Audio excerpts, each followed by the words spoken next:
Hello বন্ধুরা, কেমন আছো তোমরা? আশা করি সকলে ভালো আছো। চলো আরও একটি নতুন ভিডিও নিয়ে চলে এলাম। সকালবেলায় ঘুম থেকে উঠে ব্রাশ করে স্নান করে রেডি হয়ে গেলাম আজকে একটু জঙ্গলে ঘুরতে যাব বলে। বাড়ি থেকে বুলেটটা নিয়ে বেরিয়ে পড়েছি। भाई साहब कुछ ज्यादा नहीं हो गया ये?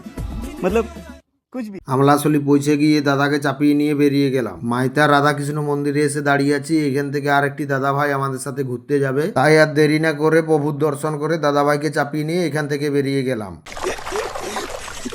मैं तो कुछ और ही समझ रहा था। সিমলাপাল পৌঁছে ছোলা বাটারা দিয়ে হালকা করে টিফিন করে নিলাম। খাতড়া পৌঁছে দেখি প্রচন্ড জ্যাম। কি জন্য জ্যাম বুঝতে পারছিলাম না, তাই নেমে গিয়ে দেখি ये तो लेटेस्ट न्यूज़ है। কেনেলে জল ছাড়েনি বলে চাষিরা পথ অবরোধ করেছে। কিছুক্ষণ দাঁড়িয়ে থাকার পর পজিশন ভালো না বুঝতে পেরে গাড়ি ঘুরিয়ে নিয়ে অন্য সাইড হয়ে বেরিয়ে গেলাম।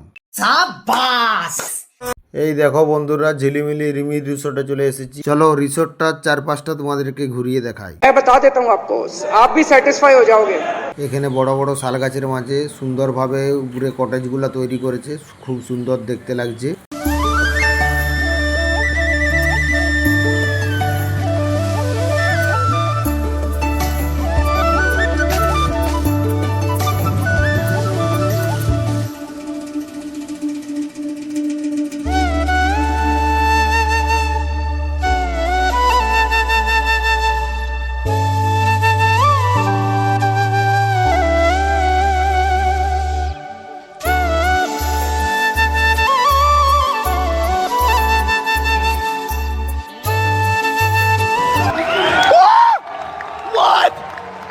চলো রেস্টুরেন্টের ভিতরে ঢুকে দেখা যাক কিরকম কি পজিশন। রেস্টুরেন্টের ভিতরে গিয়ে দেখি দাদা ম্যানেজারের সাথে রিসেপশনে কিছু কথা বলছে। দিকে দেখি বিধানদার রিসেপশনে সবাই বসে আছে।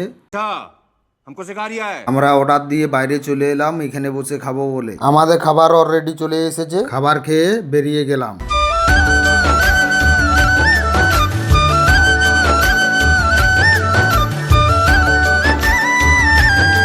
12 মাইল জঙ্গলের এটা ওয়াচ টাওয়ার। চলো উপরে উঠে চার সাইডটা তোমাদেরকে ঘুরিয়ে দেখাই। मुझे अपने घर जाना है। मुझे घर जाना है। দেখো বন্ধুরা, উপর থেকে জঙ্গলটা কি সুন্দর দেখতে লাগছে, সবুজে কুয়াশায় ভরা।